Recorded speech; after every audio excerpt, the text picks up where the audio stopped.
So, for me, the daily confrontation with fear has become a real practice for me since about three years ago. I went skydiving in Dubai, right? And skydiving is a really interesting confront with fear, right? So I gotta stand up. I'm sorry, I gotta stand up. All right. So all your friends, what happens? You go out. I dropped my thing. Yeah. So what happens is you go out the night before and you take a drink with your friends, and somebody says, "Yeah, we should go skydiving tomorrow." And you go, "Yeah, we'll go skydiving tomorrow." Yeah. And you go, "Yeah." And everybody goes, "Yeah." Right? And you go home you by yourself, you're like, Right? And you're like, well, I mean, they was drunk too. Right? So maybe they not, maybe, I mean, we don't have to go. We don't have to do it. So then that night you're laying in your bed and you just keep, and you're terrified. You keep imagining over and over again jumping out of an airplane, and you can't figure out why you would do that, right? And you're laying there and you have the worst night's sleep of your life, but you still have the hope that your friends were drunk, right?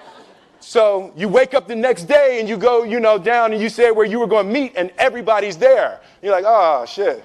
All right, cool, right? So you get in the van and you don't know that your friends had the same night that you had because they're pretending like they didn't. They're like, yeah, man, my uncle's a Navy SEAL, and this is going to be great. I've been looking forward to this. And you're like, oh my God. And your stomach is terrible. You can't eat and everything, but you don't want to be the only punk who doesn't jump out of this airplane.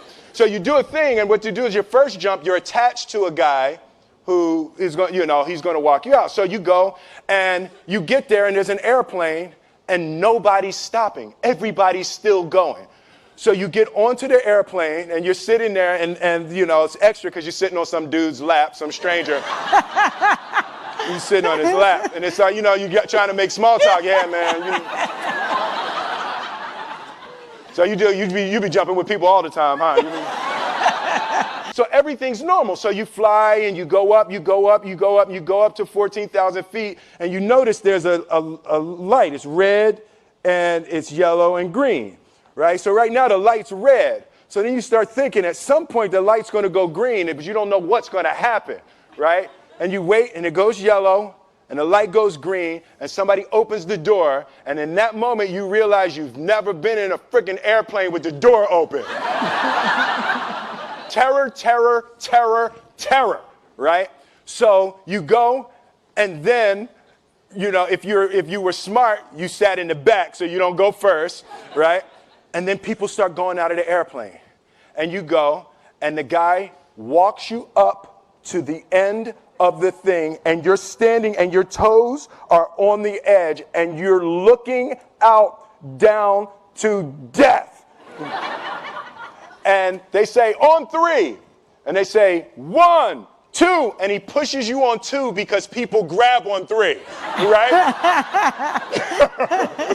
Right? And you go,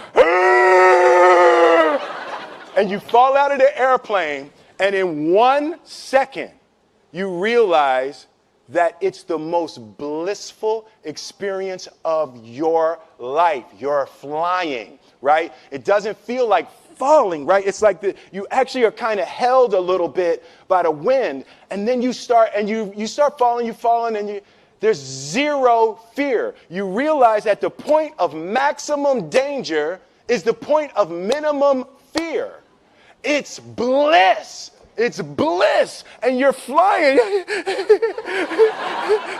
right? And you're doing that, and then 20 seconds, 25 seconds, 40 seconds, and you have enough time to just kind of be like, oh, shit, that's that building. I saw like that one. Oh, you can see the ocean. Right? You start doing all of that, and the lesson for me was, why were you scared in your bed the night before? What do you need that fear for? Just don't go. Why are you scared in your bed 16 hours before you jump? Why are you scared in the car? Why could you not enjoy breakfast?